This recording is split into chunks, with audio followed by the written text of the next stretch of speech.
जय श्री शिव महापुराण।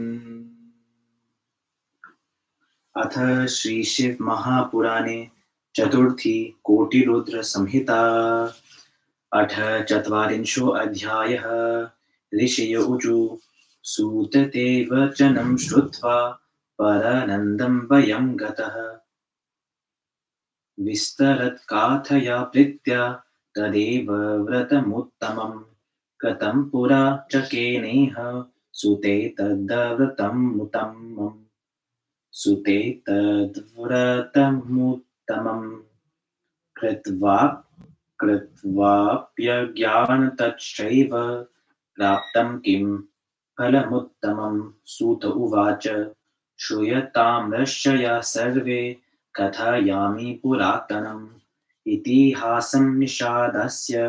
सर्वपापप्रणशनं। पुरा कच्चिद्वने भिल्लो नाम्ना ह्यासीद गुरुद्रोह कुटुम्बी बलवन्क्रूरः क्रूरकर्मपरायणः निरन्तरं वने गत्वा मृगान् हन्ति स्म नित्यशः। चौर्यं च विविधं तत्र करोति स्म वने वसन्। बाल्यादारभ्य तेनेह कृतं किञ्चिच्छुभं न हि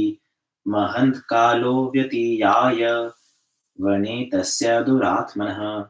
कदाचिच्छिवरात्रिश्च प्राप्तासीत् तत्र शोभन न दुरात्मा स्म जानाति महद्वनानिवास्कत। एतस्मिन् समये भीलो मातापितरस्त्रिया तथा प्रार्थितिश्च क्षुधाष्टेर्भ्यध्यम् प्रार्थितश्च क्षुधाविष्टेर्भक्ष्यम् देहि वनेचर इति सम्प्रार्थ्यथा सोऽपि धनुरादाय सत्वरं जगाम मृगहिंसार्थं बभ्राम सकलं वनं। देवयोगात् तदा तेन न प्राप्तं किञ्चिदेव हि अस्तं प्राप्तस्तदा सूर्यः सवे दुःखमुपागतः। किं कर्तव्यं क गन्तव्यं न प्राप्तं मेध्य किञ्चन बालाश्च ये गृहे तेषां किं पितरौश्च भविष्यति। मदीयं वे कलत्रं च तस्या किञ्चिद् भविष्यति। किञ्चिद् गृहीत्वा हि मया गन्तव्यं नान्यथा भवेत्। इत्थं विचार्य स व्याघ्रो जलाशयसमीपगः जलावतरणं यत्र तत्र गत्वा स्वयं स्थितः। अवश्यमत्र कश्चिद्वै जीवश्चैवागमिष्यति तं हत्वा स्वगृहं प्रीत्या यास्यामि कृतकार्यकः इति मत्वा स वै वृक्षमेकं बिल्वेति सम्यकं समारुह्य स्थितस्तत्र जलमादाय भीलकः कदा यास्यति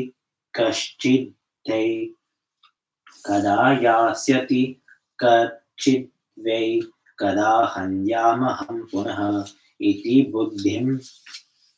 समास्थाय स्थितौ सोऽक्षुत्रपन्वितः। तद्रात्रौ प्रथमे यामे मृगीत्वेका समागता तृषार्ता चकिता सा च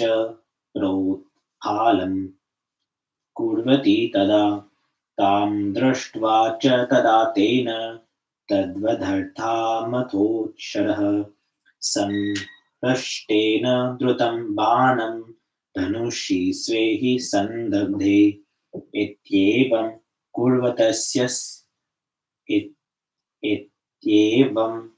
कुर्वतस्तस्य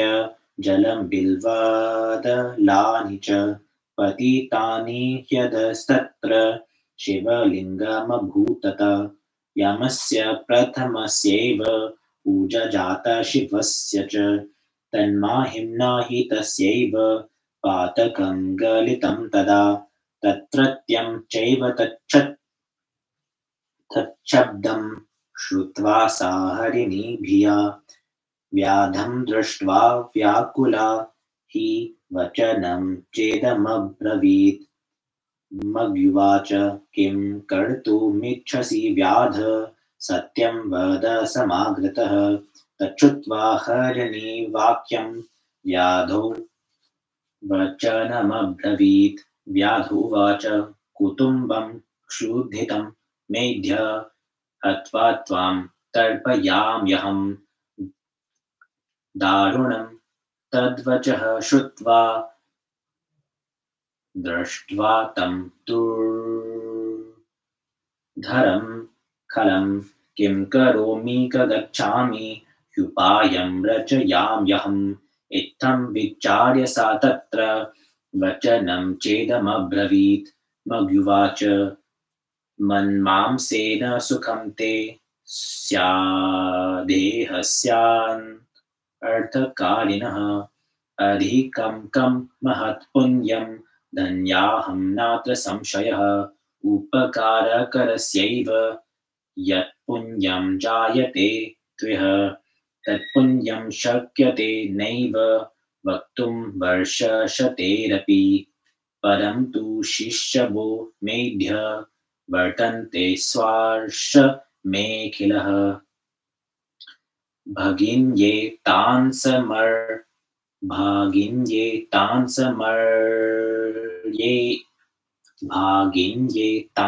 समर्प्यैव रायस्ते स्वामिनेऽथवा न मे मिथ्यावचस्त्वं हि विजानीह वनेचर आयस्येह पुनश्चाहं समीपं तेन संशयः स्थिता सत्येन धरणी सत्येनैव च वारिधि तत्सत्येन जलधारश्च सत्ये सर्वं प्रतिष्ठितं सूत उवाच इत्युक्तोऽपि तया व्याधो न मेने तद्वचो यदा तदा सुविस्मिता भीता वचनं सा ब्रवीत् पुनः मग्युवाच शृणु व्याध प्रवक्ष्यामि शपथं हि करोम्यहम् आगच्छेयं यथा तेन समीपं स्वगृहाद्गत ब्राह्मणो वेदविक्रेता सन्ध्याहीनसि कालकम् स्त्रियः स्वसमीनो याज्ञां समूलङ्घ्यथ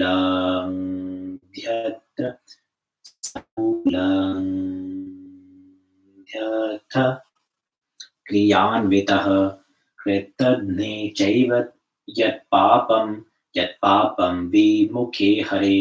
द्रोहिणश्च यत्पापं धर्मलन्धने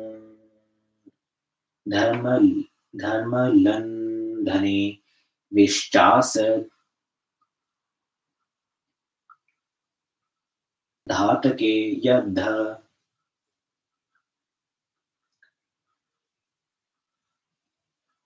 तथा वे शलकर्तरि तेन पापेन लिम्पामि यद्याहं नागमे पुनः इत्याद्यनेकशपथं दगी कृत्वा स्थिता यदा तदा व्याध सविष्टस्य गच्छेति गृहमब्रवीत् मृगी हृष्टाजलं पीत्वा गता स्वाश्रममण्डलम् तावद्ध प्रथमो यामस्तस्य निद्रां विना गतः तदीया भगिनी या वै मृगी च परिभाविता तस्या मार्गं विचिन्वन्ती ह्याजगाम जलर्थिनी तां दृष्ट्वा च स्वयं भीलो कार्षिद्बाणस्य कर्षणम् पूर्ववज्जलपत्राणि पतितानि शिवोपरि यामस्य च द्वितीयस्य तेन शम्भोर्महात्मनः पूजा जाता प्रसङ्गेन व्याधस्य सुखदायिनी मृगी सा प्राहतं दृष्ट्वा किं करोषि वनेचर पूर्ववत्कथितं तेन तच्युत्वाह मृगी पुनः धन्याहं ब्रूयतां व्याध सफलं देहधारणम् अनित्येन शरीरेण ह्युपकारो भविष्यति परन्तु मम बालश्च गृहे तिष्ठन्ति चार्भक भार्त्रे तांश्च समर्प्येव ह्यागमिच्छाम्यहं पुनः व्याध उवाच त्वया चोक्तं न मन्येऽहं हन्मि त्वां नात्र संशयः तच्छ्रुत्वा हरिणी प्राह शपथं कुर्वती हरे मग्युवाच शृणु व्याध प्रवक्ष्यामि नागच्छेयं पुनर्यदि वाच विचालितो यस्तु सुकृतं तेन हारितं परिणीतां स्त्रियं हित्वा गच्छत्यन्त्यां च यः पुमान् वेदधर्मं समूलन्धय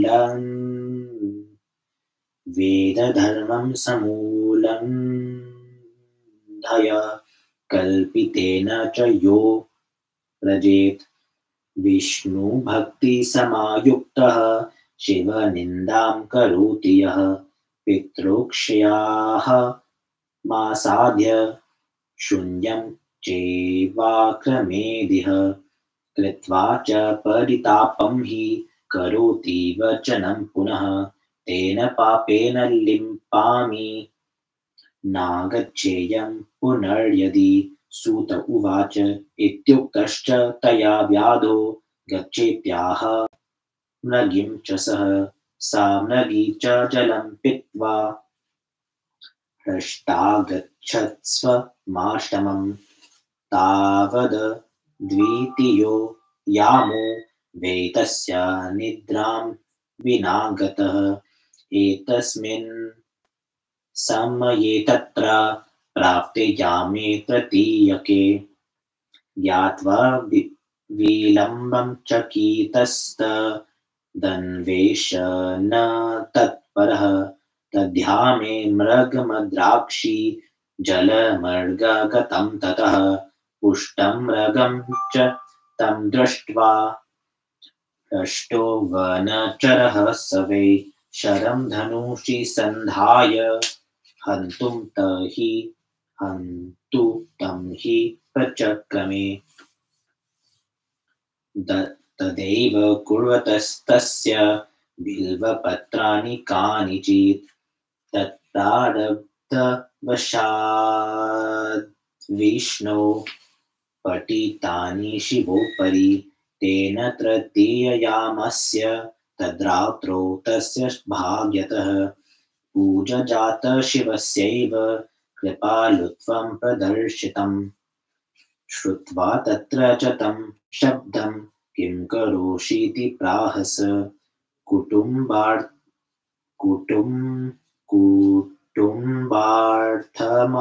हन्मि त्वां व्याधश्चेति सोऽब्रवीत् तच्छ्रुत्वा व्याधवचनं हरिणो हृष्टमानसः द्रुतमेव च तं व्याधं वचनं चेदमब्रवीत् हरिण उवाच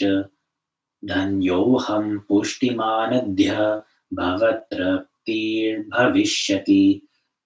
यस्याङ्गं नोपकारार्थं तस्य सर्वं वृथा गतं यो वै सामर्थ्ययुक्ताश्च नोपकारं करोति वै तत्सामर्थ्य भवेत् व्यर्थं परत्र नरकं व्रजेत् परन्तु बालकान् स्वांश्च समर्प्य जननीं शिशून् आश्वास्यप्यथ तान् सर्वानागमिच्छ आश्वास्याप्यथ तान्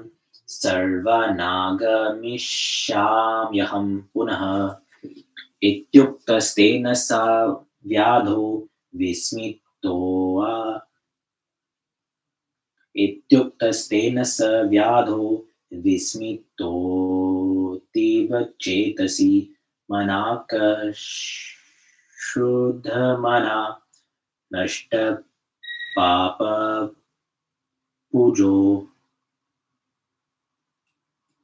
मनाकशुद्धमना नष्टपापपूजो वचो ब्रवीत् व्याध उवाच ये ये समागताश्चात्र ते सर्वे त्वया यथा कथयित्वा गता ह्यत्र नायन्त्यद्यापि वञ्चकः त्वं चापि सङ्कटे प्राप्तो व्यालीकं च गमिष्यसि मम सञ्जीवनं चाद्य भविष्यति कथं मृग उवाच शृणु व्याध प्रवक्ष्यामि नानृतं विद्यते मयि सत्येन सर्वं ब्रह्माण्डं तिष्ठत्येव चराचरम् यस्य वाणी व्यलीका हि तत्पुण्यं गलितं क्षणात् तथापि शृणु वै सत्यां प्रतिज्ञां मम भीलक सन्ध्यायां मेथुने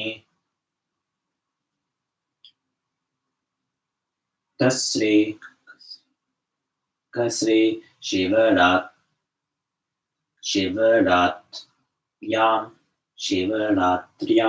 च भोजने कूटसाक्ष्ये न्यसाहारे सन्ध्याहीने द्विजे तथा शिवहीनं मुखं यस्य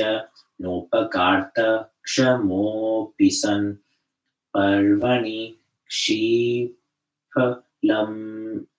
पर्वणि शीफलस्यैव द्रोतने भक्षणे आसम्पूजा शिवं भस्मा रहितश्राणभूक् च यः एतेषां पातकं मे स्यान् गच्छेयं पुनर्यदि सूत उवाच इति श्रुतवचस्तस्य गच शीघ्रं समाव्रज स व्याधेनैव मुक्तस्तु जलं पीत्वा गतो मृगः ते सर्वे मीलितस्तत्र स्वाश्रमे क्रतुसुपणः वृत्तान्तं चैव तं सर्वं श्रुत्वा सम्यक् परस्परं गन्तव्यं निश्चयेनेति सत्यपाशेन यन्त्रितः आश्रस्य बालकं तत्र गन्तुमुत्कण्ठितस्तदा मृगी ज्येष्ठा च या तत्र स्वामिनीं वाक्यमब्रवीत् त्वां विना बालका ह्यत्र कथं स्थास्यन्ति वै मृग प्रथमं तु मया तत्र प्रतिज्ञा च कृता प्रभो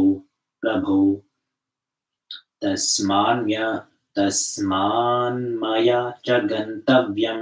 भवद्भ्यां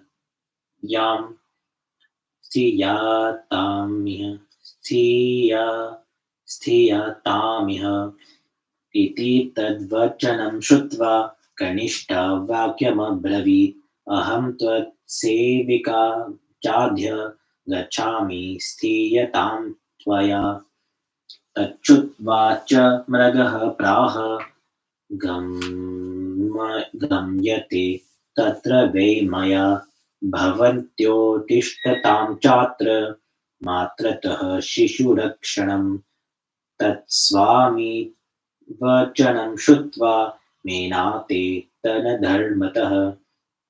रोचुप्रीत्य स्वभर्तारं वेधव्ये जीवितं च दीक् बालानाश्चास्य तांस्तत्र समर्प्य सहवासिनः गतास्ते सर्व एवाशु यत्रास्ते व्याधसत्तमः ते बाल आपि सर्वे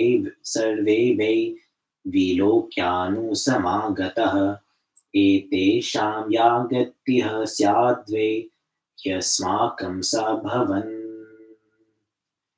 साभवत्विति तान् दृष्ट्वा हर्षितो व्याधो बाणं धनुषि सन्ददे पुनश्च जलपत्राणि पतितानि शिवोपरि तेन जात चतुर्थस्य पूजस्यामस्य वैशुभा तस्य पापं तदा सर्वं भस्मसादभवत् क्षणात्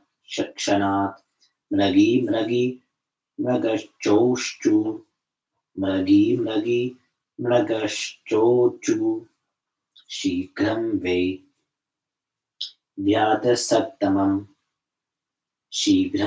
व्याधसत्तम अस्माकं सार्थकं देहं कुरु त्वं हि कृपां कुरु इति तेषां वचः श्रुत्वा व्याधो विस्मयमागतः शिवपूजाप्रभावेन ज्ञानं दुर्लभमाप्तवान् एते धन्या मृगाश्चैव ज्ञानहीनाः सुसम्मतः स्वीयेनैव शरीरेण परोपकरणे रतः मनुष्यां जन्म सम्प्राप्य साधितं किं मयाधुना परकीयं च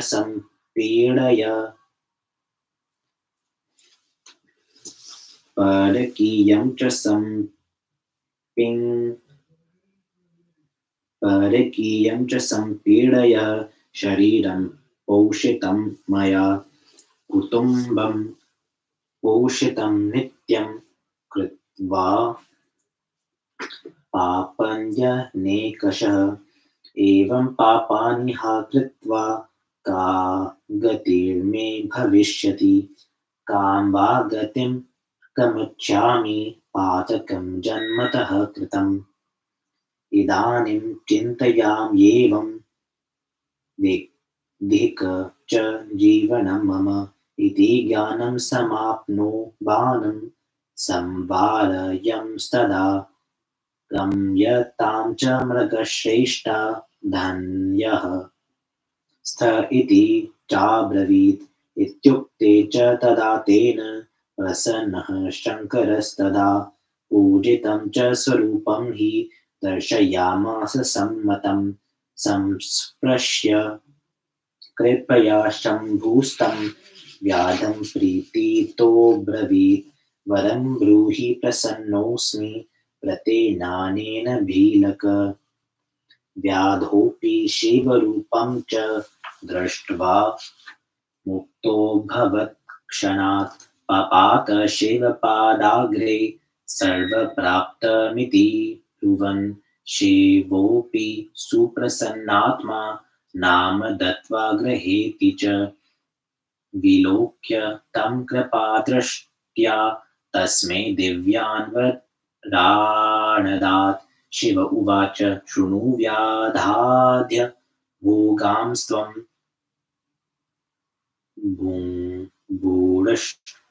भूढश्व दिव्यान्यथेप्सितान् राजधानीं समाश्रित्य शृङ्गवीरपुरे पराम् अन्पाय वंशवृद्धिः श्लाघनीयः सुरेरपि गृहे रामस्त्वया व्याध समायास्यति निश्चितं करिष्यति त्वया मैत्रीं मद्भुक्तः सहकारकः मत्केवासक्तचेतास्त्वं मुक्तिं यास्यामि दुर्लभां सूत उवाच एतस्मिन्नन्तरे ते तु कृत्वा शङ्करदर्शनं सर्वं प्रणम्य मन्मुक्तिं मृगयोनेः प्रपेदिरे विमानं च समारुह्य दिव्यदेहा गतास्तदा शिवदर्शनमात्रेण शापमुक्ता विदम्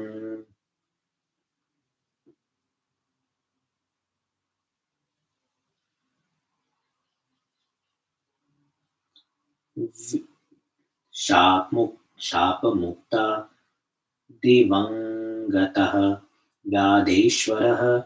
शिवो जातः पर्वते ह्यर्बुदाचले दर्शनात् पूजनात् सद्यो भुक्तिमुक्तिप्रदायकः व्याधोऽपि तदिनानूनं भोगान् स सुरसत्तमः